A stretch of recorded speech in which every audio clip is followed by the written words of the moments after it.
Ambedkar mission द्वारा आयोजित हुई अंबेडकर जी के राष्ट्रीय विचार विषय पर संगोष्ठी। अंबेडकर मिशन के प्रदेश संयोजक विनोद कुमार ने बताया कि आज दिनांक 14 जुलाई को नगर निगम स्थित टाउन हॉल में अंबेडकर मिशन द्वारा आयोजित अंबेडकर जी के राष्ट्रीय विचार विषय पर संगोष्ठी को मुख्य वक्ता के रूप में अनुसूचित जाति आयोग के राष्ट्रीय अध्यक्ष श्री किशोर मकवाना ने संबोधित किया।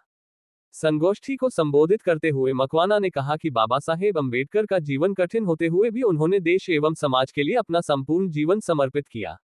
बचपन में जातिवाद का दंश झेला, फिर भी उन्होंने सर्व समाज को संगठित करने के लिए छुआछूत के खिलाफ आवाज उठाए और दलित समाज को उन्होंने शिक्षा का मूल मंत्र दिया। बाबा साहेब अंबेडकर ने संविधान की रचना की, वह पूरे देश के लिए की। उन्होंने रिजर्व बैंक की स्थापना की। पानी से बिजली बनाने का गेट सिस्टम बाबा साहब ने ही प्रारंभ करवाया था और उन्होंने संपूर्ण जीवन दलित एवं पिछड़े वर्ग के उत्थान के लिए समर्पित किया और उनके लिए राष्ट्र सर्वोपरि था। संगोष्ठी में मुख्य अतिथि वाल्मीकि मंदिर दिल्ली के महामंडलेश्वर कृष्ण शाह विद्यार्थी महाराज थे।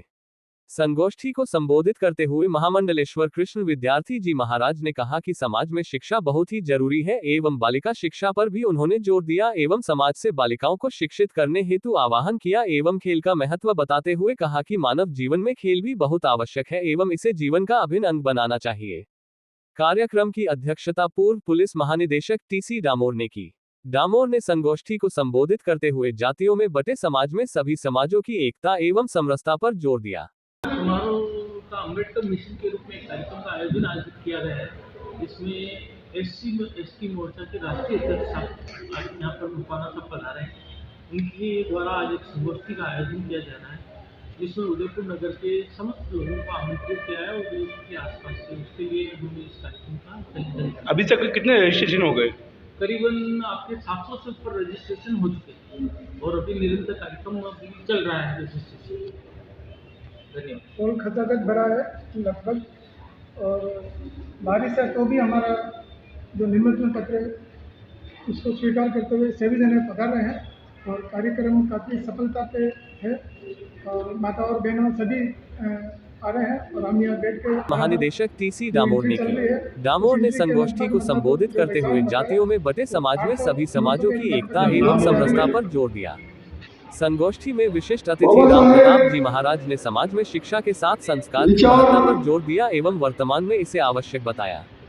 संगोष्ठी में विशिष्ट अतिथि प्रोफेसर नम्रता यादव, अंबेडकर मिशन के संयोजक डॉक्टर शांतिलाल जीनगर, कार्यक्रम संयोजक दीपक प्रताप चावरिया, अंबेडकर मिशन की महिला संयोजक मंजू चौहान, भंवरलाल मेघवाल, भंवरलाल बागड़ी, गोवर्धन राठौर, भंवरलाल बंजारा, महेश गौर, अजय सालवी आदि समाज जन उपस्थित थे। लोग जा रहे थे, वो एक राष्ट्र कैसे हो सकता है, एक देश कैसे हो सकता है, सब एक साथ कैसे रह सकते हैं। राजमाता ने जो ये दिशा दी इस संविधान के माध्यम से, हमारे मूल अधिकार, उस पर्यावरण में ऐसा मार्गदर्शन, ऐसा देश की नींव रखना, ऐसे देश के निर्माण के लिए ऐसा संविधान रचना कोई मामूली बात नहीं थी। इतने सारे लोग, इतना विशाल देश, किस प्रकार एक सूत्र में बांधा जा सकता, समभाव से रहे, सभी को न्याय मिले, सभी को आदर मिले, सभी उस राष्ट्र की धारण से जुड़ सके, ऐसा विचार सारी दुनिया में एक उदाहरण बना। और आज भी भारतवर्ष राष्ट्रगुरु इसलिए कहलाता है, विश्वगुरु इसलिए कहलाता है कि हमारी सभ्यता संस्कृति को, हमारे योग को, हमारे ज्ञान को, हमारे ध्यान को लोग अपना रहे हैं। और लेकिन दुर्भाग्य की बात है कि हम भी उसको छोड़ते चले जा रहे हैं। वेदों में कहीं भी शूद्र जाति के लोगों के लिए, मगर मेरे अंतर्मन में जो भाव लगा था वो कभी नहीं थे। तो इस प्रकार का कटु अनुभव उनको बाल्यावस्था में हुआ था, उसके बावजूद भी उनका पूरा जीवन हम देखते हैं तो दो ही केंद्र बिंदु हमें दिखाई देते हैं अपने जीवन के।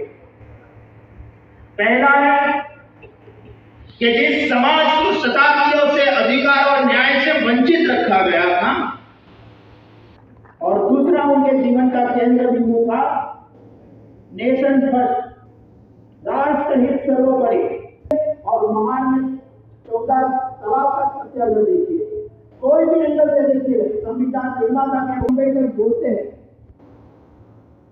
उस समय असेंबली के अंदर अनेक वक्ता बोले, कोई वक्ता ऐसा बोला और ये कितना सच है वो हमें दिखाई देता है भारत में जातीय महानिबंध में। अम्बेडकर ने लिखा है कि भारत सांस्कृतिक स्तर पर एक एकात्म है, वो सब एक है। साथ साथ बाबा साहब अम्बेडकर ये भी कहते हैं कि केवल सांस्कृतिक स्तर पर भारत एक है, इससे भारत अखंड नहीं रहेगा।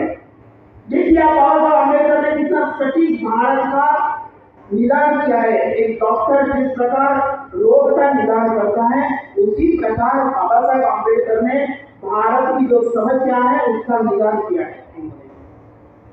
जिस सांस्कृतिक स्तर पर भारत एक है, हम सब जानते हैं कि कश्मीर से लेकर कन्याकुमारी तक कानून से अपना स्वार्थ होता है और इस स्वार्थ के कारण उसके अंतर्गत में मन के अंदर भारत की एक छवि नहीं आती। जब वो सामाजिक स्तर पर एक होगा तो हम सब खुलेंगे, मतलब कि किसी एक नहीं है। इसीलिए उन्होंने सभी को रोजगार सीखे और इसीलिए उन्होंने युवाओं के अंदर स्वरोजगार की भावना बढ़े। वो स्वरोजगार भारत सर्वश्रेष्ठ स्थान पर नहीं कर सकता, ये उनकी वेदना है, ये उनका सवाल पूरे भारतीयों पर है और यही भाव ऐसा आशीर्वाद दीजिए जिससे यह अपने आगामी जीवन में इस नरेश पवार आप सभी मेरा आग्रह है कि सभी न्यायगण मंच पर अपनी गौरवमयी उपस्थिति दर्ज कराएं।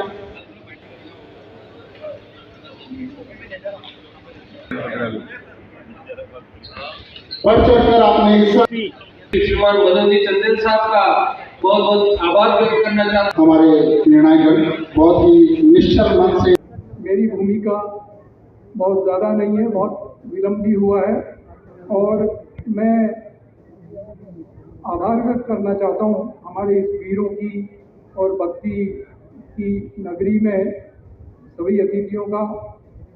हमारे आज के मुख्य वक्ता किशोर जी मकवाना यहाँ उपस्थित हुए और उन्होंने भीमराव अंबेडकर जी जो कि हमारे देश के भारत रत्न हैं, उन्होंने उनके उन पक्षों की ओर हम सबका ध्यान आकर्षित किया जो कि उनको देश के लिए उन्होंने क्या दिया, क्या किया। और इसी कड़ी में, इसी दिशा में बोलते हुए हमारे मुख्य अतिथि जी ने भी बताया। भीमराव अंबेडकर जी के बारे में हम सबको अच्छी तरह पता होना चाहिए कि वो अपनी समय, परिस्थितियों और देश काल की उपज थे और उससे भिन्न वो नहीं जा सकते थे। फिर भी उस समय जो चुनौतियां थी, उस चुनौतियों को एक अवसर के रूप में उन्होंने लिया और उन सारी चुनौतियों को पार करते हुए किस तरह से अपने देश ही नहीं बल्कि विदेश में जाकर के, वो भी उस जमाने में अमेरिका में जाकर के उन्होंने अध्ययन किया, लंदन में जाकर के अध्ययन किया, वापस हमारी धरती पर आए और उन्होंने यहाँ रियासत काल के शासकों के यहाँ नौकरी भी की। और उनके जो अनुभव थे वो ये थे कि उनको हर चरण पर उनको कुछ चुनौतियों का सामना करना पड़ा। ऐसी स्थिति के होते हुए भी वो दिग्भ्रमित नहीं हुए और उन्होंने अपने पूरे जीवन में, जब हमारे देश में हमारे बहुत सारे राष्ट्रीय आंदोलनकर्ता देश को आज़ाद करने में लगे हुए थे, उस दौरान भीमराव अंबेडकर जी ने अपनी बहुत महत्वपूर्ण भूमिका दी। जो सर अभी ये जो विचार गोष्ठी हुई उसी से बात हुई। आज जो अंबेडकर मिशन है उसके द्वारा अंबेडकर के विषय में संगोष्ठी थी। हमारे विनोद कुमार जी ने इसका आयोजन किया था और बाबा साहब अंबेडकर का जो राष्ट्रपूर्ण जीवन है उस जीवन बताने का ये उपक्रम था, क्योंकि बाबा साहब अम्बेडकर का पूरा जीवन है वो राष्ट्रहित सर्वोपरि और समाज के जो शोषित पीड़ित वर्ग हैं उनके उत्थान के लिए उनका जीवन समर्पित था। तो ये जीवन बताने का ये उपक्रम था। युग पुरुष भारत रत्न डॉक्टर भीमराव अम्बेडकर जी के विचारों को जन जन तक पहुंचाने का प्रयास करने का एक ये कार्यक्रम था। डॉक्टर भीमराव अम्बेडकर जी ने जहाँ दलित समाज के लिए बहुत कुछ किया है, दलित समाज नहीं अपितु पूरे जो है ना मानव समाज के लिए भारतवर्ष की सीमाओं को लांघ कर विदेशों में भी जो उसको डॉक्टर भीमराव अम्बेडकर जी के विचारों को लोगों ने आत्मसात किया है। विशेषकर भारत में संविधान के रचयिता डॉक्टर भीमराव अम्बेडकर ने सर्व समाज के लिए संविधान में उनके अधिकारों को सुरक्षित करने का जो संकलन किया है उस पर आज गवर्नमेंट मीरा गर्ल्स कॉलेज में असिस्टेंट प्रोफेसर हूँ और आज ये जो संगोष्ठी रखी गई थी डॉक्टर भीमराव अंबेडकर साहब के ऊपर, उसमें मुझे उपस्थित होने का मौका मिला, इसके लिए मैं बहुत शुक्रगुजार हूँ। मैं सभी से एक ही बात कहना चाहती हूँ और हमेशा यही कहती हूँ कि शिक्षा हमारा बेस होना चाहिए, हमारा हथियार होना चाहिए। एजुकेशन के बहुत